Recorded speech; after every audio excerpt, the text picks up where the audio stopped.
I've been having a bit of a weird reading year. Been reading a lot of flops this year, or just meh books, and not a lot of books I have loved for like 18 months actually. And so I thought I would talk to you guys about some of the things I love in books, and maybe you could recommend me things that I actually love. The first thing on the list is ghosts. I love ghosts in literature, but I am quite picky. I like ghosts when they are used to represent things that are haunting our main characters, or things that are haunting particularly a country or a time period. I find that such a great literary device. I think obviously it can be overused or used badly, but I fall for it most of the time. My favourite of these is obviously the Wolf Hall trilogy, which is my favourite trilogy of all time.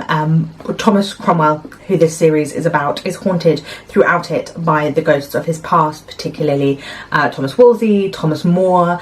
Basically the people that Henry kills are haunting Cromwell, and you could believe that that is because of the way that Cromwell is potentially implicated in their loss of life, but also if you know your Tudor history and you know what is coming for Cromwell, then I think that haunting adds a nice touch as well. I love the way Mantell plays with time, and I think that ghosts are often used to play with time, so I suppose ghosts in relation to time and history are the thing that I'm talking about.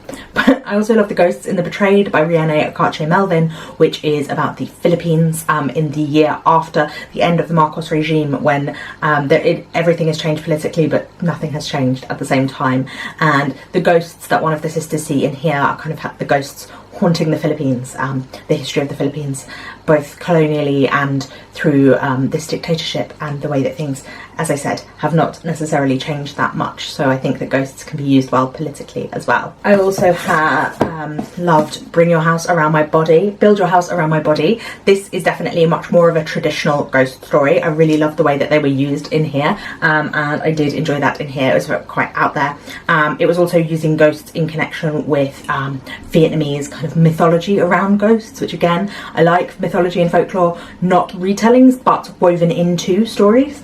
And I enjoyed that in here, the way that ghosts were used. And again, it is sort of the haunting of the spectre of violence against women in Vietnam that leads to the creation of a lot of these ghosts. And another one, similarly, Sing Unburied Sing by Jessamine Ward, has a lot of ghosts in it to kind of describe the way that America's past is haunting it. In this particular one, it is violence against black men, and the way that prisons are used as a continuation of the slavery. Build Your House Around My Body, as I said, is more traditional in that the ghosts are present, whereas the others, the ghosts are more psychological, and that is definitely something that I enjoy more in my literary ghost stories. Number 2 is one that I actually only have 2 examples of, but it is literature retellings. So not Greek myths, not fairy tales, not folklore retellings, but specifically retellings of classic literature, and for this I have On Beauty by Zadie Smith and Demon Copperhead by Barbara Kingsolver, 2 books that I absolutely adored last year, 2 of the only books that I thought were the peak that I read last year. Part of it is the fact that On Beauty is a retelling of Howard's End, which I also read, and Demon Copperhead is a retelling of David Copperfield, which is a book that I had read previously. So I was very familiar with the stories, which I don't know if that would necessarily be necessary in order to understand the ways that things are twisted, brought into the modern world, used to tell different stories, and the ways that I really enjoy. So my dissertation in my undergraduate degree was about intertextuality between Ovid's Metamorphoses and Virgil's Aeneid, and the way that Ovid had retold the text, the places he had slipped things in to expand upon them, the commentary that he made on Virgil's commentary about Rome. And I think that that is the reason that I enjoy them, particularly when I have read both, because you can see the slippages, the places, the meta-narrative. I love all of that. So I guess I just love like meta-literary works, and I think that the retellings of traditional literature can be a really good way to do that. 3 on my list is very intentional perspective shifts. Obviously lots of books are told from multiple perspectives, and this is a selection of books that are told from multiple perspectives, but what I like is when that perspective trust is something extra. It's not just this voice and then this voice. A lot of things told from different perspectives, you can't necessarily tell the difference between the boys, and that's something that's done badly. If you can tell the difference and there is a clear reason for it, that's fine. What I'm talking about I really love is when there is something special and interesting about the way that those perspective shifts are done. So for me, I am thinking about The Promise by Damon Galgut, which won the Booker a few years ago, and tells the story of a family in South Africa over the course of different decades, through different events in the family's life that correspond to different events in South African history, from the 80s through to the 2010s.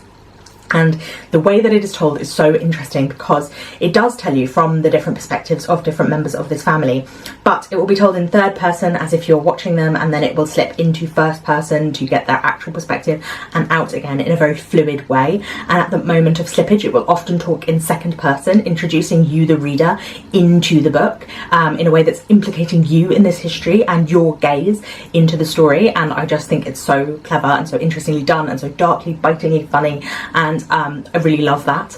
And then also The Bee Sting, which was Booker shortlisted this last year, by Paul Murray. Again, it tells from the various different perspectives of the 4 members of this Irish family in the 2010s who are keeping secrets from one another, and I just love the way that it retells the same story from different perspectives, and the change of voice is so good. Like, I've never read a middle-aged man write a teenage girl better.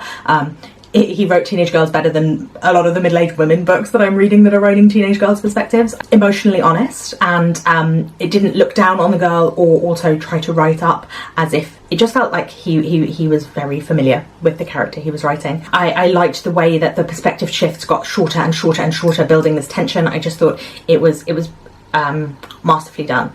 Also, How to Be Both by Ali Smith, which only has one perspective shift, and that perspective shift is a surprise, so I don't really want to ruin it for you, but I loved it. The way that the stories are not directly interlinked, but they are related to one another. They are playing off similar themes and ideas, and I loved it. And like I said, I don't want to spoil it for you, but if you've read it and you know what I'm talking about, then I think you'll understand what I mean by interesting perspective shifts being something that I'm interested in. Number 4 is what I've termed philosophical body horror, which I guess it's not really. I just didn't know how else to describe it. It's body horror, creepy things happening to the body for the purpose of discussing ideas, like, for example, The Vegetarian by Han Gang, in which there are moments of...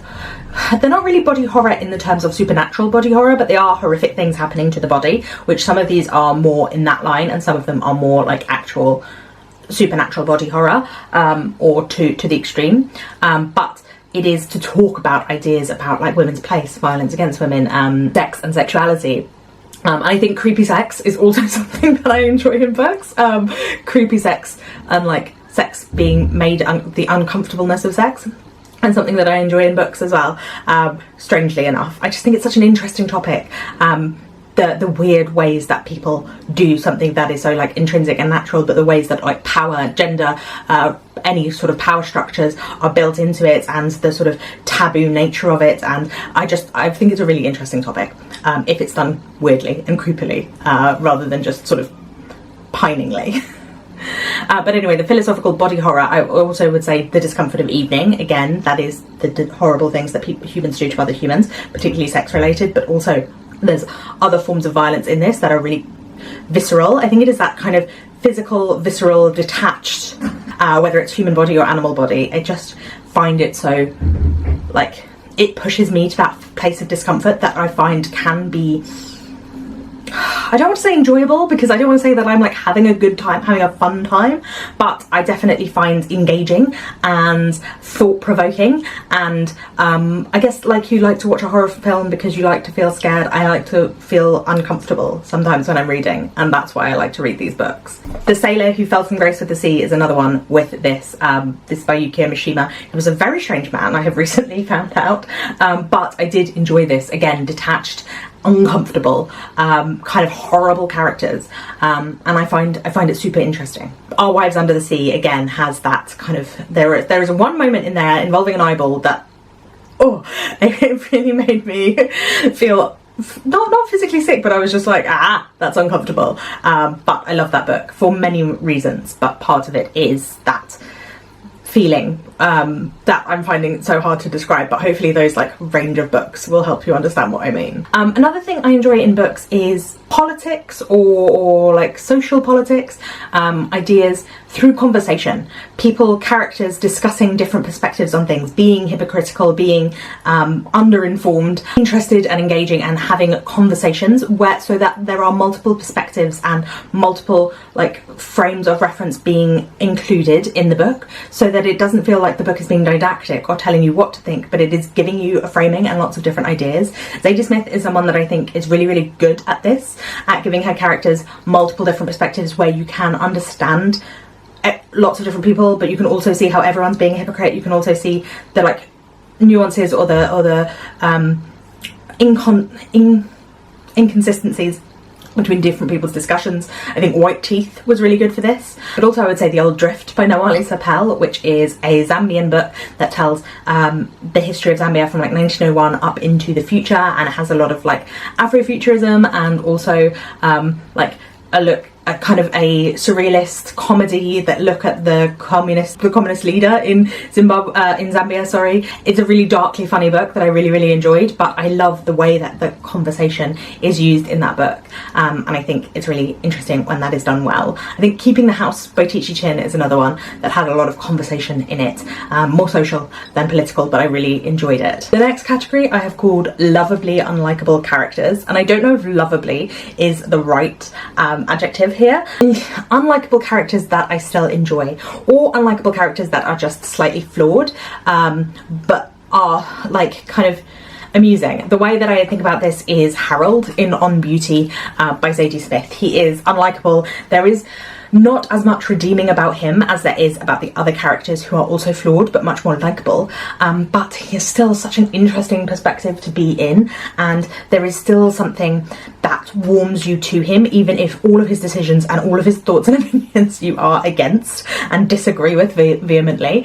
There is still something so compelling about him. So maybe what I mean is compellingly unlikable characters. I would also say in The Old Drift that is true. A lot of these characters again are flawed and selfish and would make decisions that you find abhorrent or even just stupid, and yet they are still so compelling to read about. Again with Mishima and the sailor who fell from grace with the sea, I find these boys and this sailor to be very interesting to read about. I find them to be not likeable, but still so interesting, the way that they represent the time period in which they are being written about, and the kind of the emotion that they are representing, this sort of detachment, this sort of discomfort, and a sense of it's just ennui, I guess, but in a much more, they're kind of very toxic masculinity is definitely on show in this book, but in a way it's just so compelling and interesting. Like, I have nothing against reading toxic masculinity, as long as it's not, I don't know, sometimes it can be bad to read about, but I think that way it was an interesting perspective. Wolf Hall also, Cromwell is one of like history's major villains that Hilary Mantel has managed to resurrect. He's not always likable. He is always conniving and clever and ahead of everybody else, and very sort of Machiavellian drive to survive. Like, he is a Littlefinger kind of a character, but less rapey. But I find he's just so compelling, so wonderful to read about. And like, even Henry VIII and Anne Boleyn, all of them unlikable, all of them compelling. And Keeping the House by Tishi Chin again has a lot of like wacky, bizarre, strange, uncomfortable characters, but definitely keeps you reading. The next thing I've said is dark, sad whimsy / painfully gentle grief, which is this kind of cozy grief, cozy sadness. I don't know if that's a thing, cozy tragedy. People talk about cozy fantasy and cozy mystery and cozy romance. So I think cozy tragedy is the thing that I am actually more interested in. So for this, The Sea by Samantha Hunt. This is a story of a 19-year-old girl who lost her father when he walked into the sea and has become obsessed with a veteran of the First Gulf War who has PTSD. But it's also like very sad and strange. There's like a lot of magical realism in here, and whimsy as well. Her grandfather is setting the type for a dictionary that he's writing, and there's a lot about words and the formation of and etymology of words, and so there is that whimsy, which I do enjoy, but I only like it if it is tinged with this sadness, this darkness, this kind of loneliness as a feeling, and I think that that worked really well in here. I would also say Summer Light and Then Comes the Night by Jon Kalman Stephenson, which is a series of interconnected short stories about a small town in rural Iceland, and there are moments of this that feel like there might be elements of the supernatural or the magical in it, but there's definitely a lot of whimsy. A man who has put holes in his ceiling to line up with the constellations above him, for example, and there is just a strangeness to it, but also a coldness and a discomfort and a darkness about being watched, and small towns and judgment, and that kind of, I guess you could say it's Icelandic, and you understand the vibe that I'm talking about. Like, it's like Björk or Icelandic films. There's just this like weirdness and this coldness to a kind of Scandi Nordic vibe in books, but not like to the end of like murder Scandi, but more just like strange coldness and distance between people, Scandi Nordic, and I really enjoyed that. The combination of whimsy with that is something that I love. Our Wives Under the Sea, as I mentioned earlier, also has this. It is so sad and so moving, about a woman who lost her wife in a submarine accident, and then her wife returns and is not the same as she was before she left, and that mediation on grief and loss and sickness, and I think it was just so wonderful and so moving, and yet so distanced and uncomfortable, and with the body horror combined in that, so I guess not so whimsical, but it still, I think, has a similar vibe to all of these books. The vibe is blue. I don't know how to describe it, but the another one that I would add to this collection is My Name is Lucy Barton by Elizabeth Strout, which has that cozy tragedy feeling to it. It is a woman telling a story about her when she was younger, but within that telling stories about her childhood as well, and there is real tragedy in between the lines of this book, but at the same time a comfort and a coziness and a simplicity to it. It's deceptively simple, but the simplicity helps to bring that feeling of comfort to such a tragic book. I find comfort in melancholy, I guess, and that is what I am looking for in this section. Number 8 is epic social history, which is historical fiction I'm talking about here rather than actual history, but epic historical fiction is definitely something that I have noticed I like. Big chunky books. A lot of my favourite books are really chunky, and in historical fiction I like it when it is epic rather than when it is familial. I don't love a family saga. I didn't like Pachinko. I can't remember any of the others, but I have read some of these like family sagas that everyone loves, and they tend not to work for me. But ones that do work for me, The Dead Wander in the Desert by Roland Seisenbayev, which is a story about Kazakhstan during the USSR, and it has like a massive cast of characters, and it is told in the style of oral storytelling, and so it has that epic quality to it, and also a strangeness, but this strangeness comes from nuclear testing and the effects on human and animals. And it's just so captivating to tell that whole story. As I mentioned earlier, The Old Drift similarly is a chunky history over a long course of time, but The Luminaries is a social history in that it is talking about the gold rush in New Zealand. It is talking about colonisation and the Chinese being brought to New Zealand as part of the gold rush, and also the treatment of women and sex workers in New Zealand, all through this like epic murder mystery or missing person mystery, lost gold mystery, and I really enjoyed that, the way that it gets a deep dive into a specific period of history, but it is epic with a big cast of characters. I think what I mean by epic is huge cast of characters, like Russian novel epic, rather than necessarily the span of time, although some of them do. Do Not Say We Have Nothing by Madeleine Tien, which follows Chinese history from the Cultural Revolution through to the Tiananmen Square massacre, following this one family, and there is a look at music and maths as well in it. And yes, this is again a family saga, but it is a much more condensed family saga. The people all know each other, which I think makes it work for me. So I enjoy my historical fiction if it has like a wide cast of characters and is telling a story of a society. And then the final one, number 9, is for my non-fiction preference. My non-fiction preference I have called Michael Hobbes core. Like, if you listen to If Books Could Kill and Maintenance Phase and Early You're Wrong About, Michael Hobbes is the presenter of two of those and the former presenter of You're Wrong About, and I really enjoy his podcasts, and I enjoy non-fiction that I feel like gives a similar vibe to those podcasts, in that it is very analytical, not just descriptive, and it is very detailed and very focused and has a clear perspective, clear point of view.